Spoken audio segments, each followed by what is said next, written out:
Oh my God!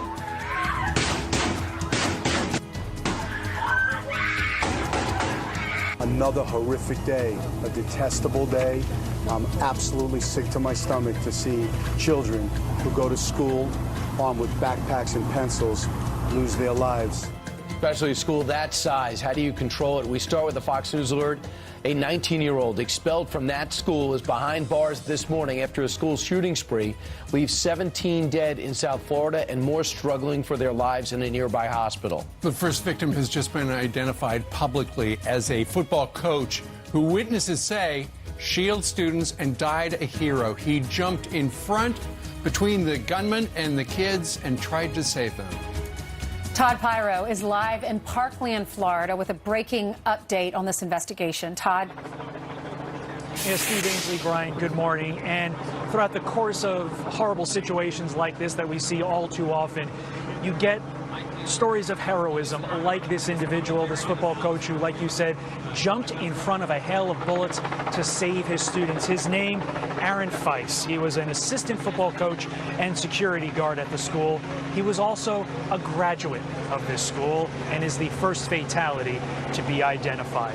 Meantime, just this morning, the killer taken to county jail, and overnight we learned brand new details about him. This after authorities swarm a mobile home park about 30 minutes away from here. A massive police presence reported overnight, sources saying it is in connection with the shooting. A neighbor in the area said police told him it was some kind of explosive at one of the homes. As for yesterday's nightmare, the pictures from inside the school, absolutely terrifying. Students trying to find cover under desks, shaking and crying, not knowing what's about to happen. The gunman mercilessly killing at least 17 innocent victims, setting off fire alarms, and then shooting those fleeing with an AR-15. Reports of him wearing a gas mask and having smoke bombs on him during this carnage, then trying to sneak out in the fleeing crowd before being arrested in a nearby neighborhood. I'm still scared. Like I just have that image, like that sound of the gunshots right in my head. Like I just hear it like constantly. It was the most scariest experience of my life. And with each passing hour, a picture of 19-year-old Nicholas Cruz becomes clearer. His adoptive mother died this past November, and he was living with a friend's family. Cruz was expelled from school for disciplinary reasons. One student said it was for fighting with his ex-girlfriend's new boyfriend, and that Cruz had been abusive to the girl. On social media, Cruz is seen with pictures of guns and knives, bragging about shooting animals. The Broward County Sheriff calling the post very disturbing, and many people described him as, quote, obsessed with guns. A former neighbor said police were called to his home multiple times, and he was seen shooting at a neighbor's chickens. Words like sketchy, weird, off, strange, troubled, and super stressed out all the time, used by multiple students to describe the killer. One student even told local media, and this is particularly chilling, that, quote, everyone predicted the shooting, with kids joking before yesterday that one day he would shoot up the school. He was like shy, like with his lunch bag, but like he wouldn't talk a lot. What was your take on it? I mean, he was like that weird kid at school that you see, like walk around in school. Described as a loner? Yeah, like a loner. And right now, the FBI is asking anybody from inside or outside the school to please share with them any photos, any videos, so that they can piece them together as part of their investigation. All as we try to answer this main question that we've been asking all morning long. We're going to continue to ask, why, if we knew so much about this killer, why wasn't this stopped? Right. Thanks, Todd. And in some of the things that Todd outlined and we've been discussing for the last hour and you've been listening to for the last maybe 18 hours is, okay, he's trouble. Don't bring him back to school. He gets kicked out. He tells another classmate when he got to that school last year, he said, sat next to him during one of his shop classes, reportedly, if this classmate's telling the truth, he said, you know, I was kicked out of 2 schools prior to that.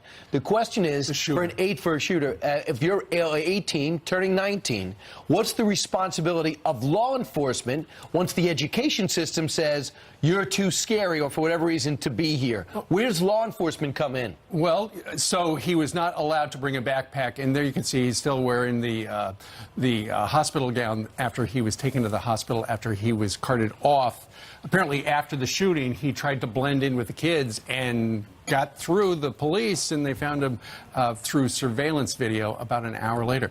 But regarding not being allowed on campus, that's one thing if he had a backpack. But the other thing is he had an AR rifle, and he apparently bought it legally.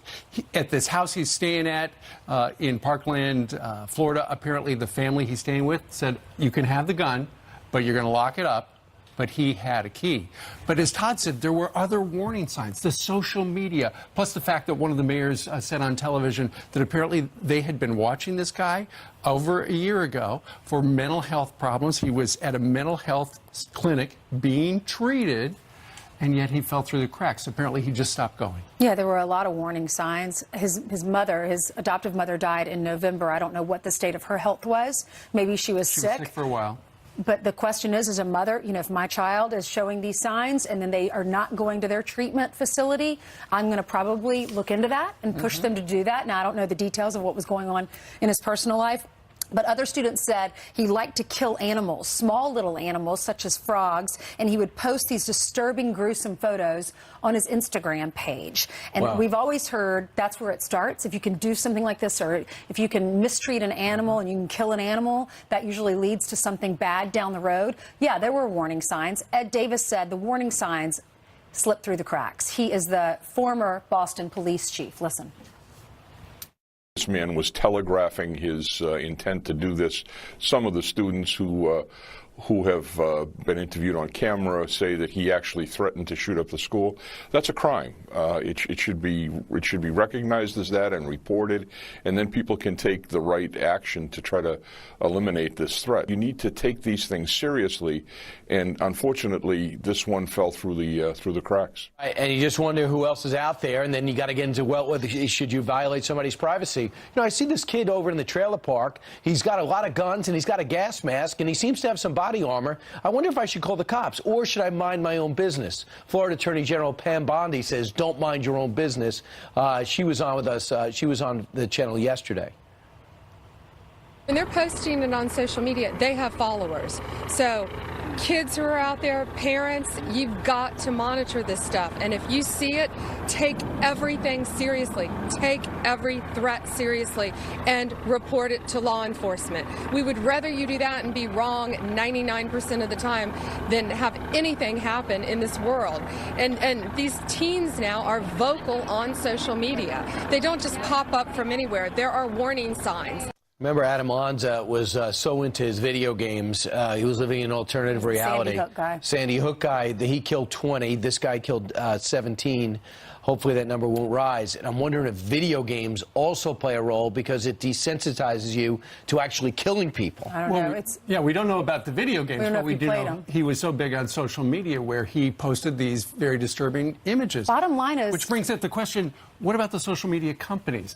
You know, I understand What's their you responsibility? can pretty much post anything you want to on there, but if something disturbing keeps popping up on somebody's feed, do something about it. I mean, this guy, Ainsley, as you were talking about, he posted these things with these guns and killing these squirrels and lizards and stuff like that. I mean, that's He doesn't value life. He doesn't clearly value the lives of animals, but the lives of human beings. Right. You know, I remember I talked to my dad yesterday, and he said, Ainsley, he said, we work so hard to raise our kids, and these are teenagers. You've almost gotten them into college, and 17 families will never be the same. They worked so hard to get their kids to this level, to be good kids, and this one nut job, this one evil guy comes in and ruins it for all these families. So listen to these numbers. Beginning with Columbine 19 years ago, believe it or not, more than 150,000 students, not counting these students, and there's 3,000 plus, attending 170 primary or secondary schools have experienced a shooting on campus. And now these kids are reliving what those kids already lived through.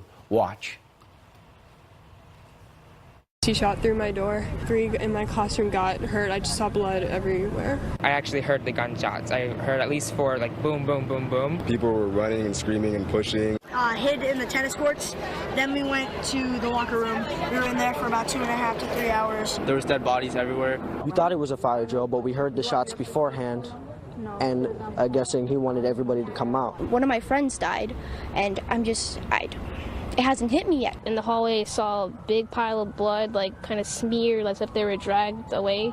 I was praying to God, thinking that He could save us all and that we could make it out alive. A day they will never forget. Keep in mind, it was 2:40 yesterday afternoon when somebody on the staff heard what they believed was gunfire. And so they pulled the alarm and they turned a code red lockdown. Apparently, simultaneously, this guy, the shooter, may have pulled the fire alarm, which meant even though you're locked down, you've got to get out of the building because there could be a fire. And so what happened? All those kids from all those classrooms, the doors flew open, and there he was with a gun. He knew there would be chaos and he would be able to disguise himself. There were heroes, though. We've talked this morning about Coach Aaron Faze. He died. We got word this morning that he did die in the hospital. He was jumping in front of students, according to some of the kids that were there and witnessed. There's his picture. He was employed as a security guard, did graduate from that high school in 1999, and then became the head coach of the JV football team as well. Well, meanwhile, and was working security there, and I guess he was not able to carry a gun to shoot back.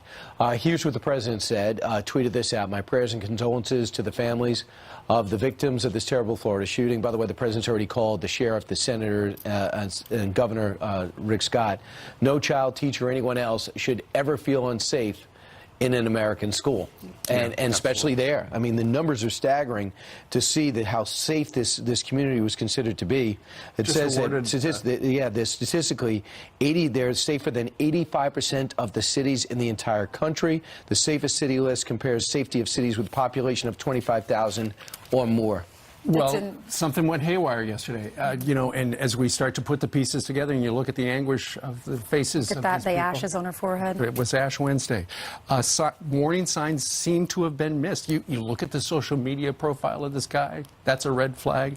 And then you hear these stories about how apparently there was a mental health issue. Apparently he had been treated, but just stopped going. Who knew about it? Well, his family did, but his mom died 3 months ago, and she was out of the picture, and he was on his own. People said he was depressed, but if your mom just died, you'd be depressed too. Yeah, but you wouldn't do this. You absolutely would not. Not a normal person would. Anyway. All right. Meanwhile, straight ahead, an expelled student wearing a gas mask and carrying an AR-15, the man we were just talking about, on a rampage, killed 17 in the school. Our next guest takes us inside the mind of a killer.